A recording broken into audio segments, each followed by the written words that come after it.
President John Mahama today held his first encounter with the media to mark his first year in office. And he said as president, he inherited the assets and liabilities which predate his tenure. He, however, described as unfortunate the tendency on the part of some to expect all pledges he has made to materialize in just 1 year. He said the stage is set for projects and interventions to take up this year. The president chose to subject himself to media scrutiny to mark his first year in office. The questions directed at the president related to his electoral promises, the burning issues of the day, and future plans. The proposed sale of Merchant Bank by SSNIT, which is being contested in court, was addressed by the president. In the light of that matter, he urged debtors to banks to defray their debts, since that was the omission troubling the Merchant Bank. Some people have been quite concerned about your alleged role in the way the debts of a company called EMP were dealt with Merchant Bank and your role as vice president at the time. Can you kindly explain the role you played in that transaction, if any? And can you confidently say there was no potential of conflict of interest in the spirit of what my colleague just asked? Engineers and Planners is a corporate entity. It went to Merchant Bank in 2007 and secured a loan. I have no interest in Engineers and Planners. I don't owe a single share in Engineers and Planners.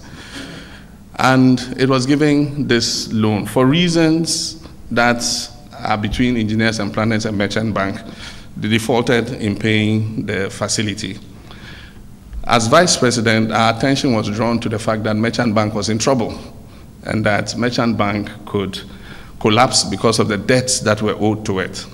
And so, as president and vice president, the president called a meeting which I attended to discuss the distress in which Merchant Bank was. And one of the debtors to Merchant Bank was Engineers and Planners. Engineers and Planners happens to be owned by my younger brother Ibrahim. And so I sat in that meeting, and I must say that out of that meeting, no intervention was made to direct Merchant Bank to do anything. I can say that confidently. No intervention was made. At no time have I used executive power to try and influence Merchant Bank to do anything. After all, I became president in July. I could have influenced it, I could have dismissed the Merchant Bank board, I could have done things using executive power. I didn't do that. And so I have not played any role that conflicts in interest, that has conflict of interest. I have let the bank do what it wants. I think SSNIT is an autonomous entity. It must take its own decisions. And so I have nothing to do with it. I think if you owe a bank, you must pay. The president said he will soon meet mortgage finance companies to see how they can help Ghanaians to own houses under flexible terms. To check piracy in promotion of made-in-Ghana goods, traders who sell cloth will need the embossment of tax stamps before their wares become legally acceptable.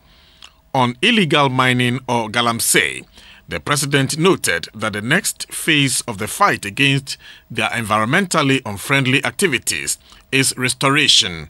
He said steps will be taken to clean polluted waters, reclaim or refill degraded lands, and plant trees.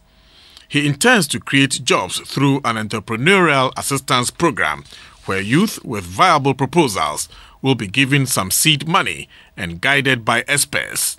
The government has budgeted 10 million Ghana cedis for this project. We're reviewing the procurement law. We're going to publish a list of made-in-Ghana products, and it's going to be given to the Public Procurement Authority. If you're procuring goods, the first thing would be to look on the list and see if those goods are not being produced here anyway. If they're being produced, why did you opt to import rather than to buy locally? You must justify that before whatever procurement you are giving is endorsed. And so we think we must... Government is the biggest spender in the economy. If we spend in the direction of Ghanaian business will grow. But we have a bureaucracy that prefer to give procurements and supplies to foreigners than to give to Ghanaians. And so unless we put in administrative measures that compel them to buy made in Ghana, we would be off track. We tell the citizens buy made in Ghana goods, but government itself is buying those goods from outside. It doesn't make any sense. The president also noted that he is committed to the fight against corruption and urged the media to help expose the canker. He said what he will not do is to employ a kangaroo system to chase and punish suspects. He said once the people of Ghana accepts to be governed under constitutional rule, due process must be followed in all cases. On his Xmas vacation, which he spent in Dubai, he explained that he used the period to honor an official invitation to the place. To him, being in Dubai gave a personal touch to arrangements to bring investments from the Emirates to Ghana. Napoleon Atukito reporting.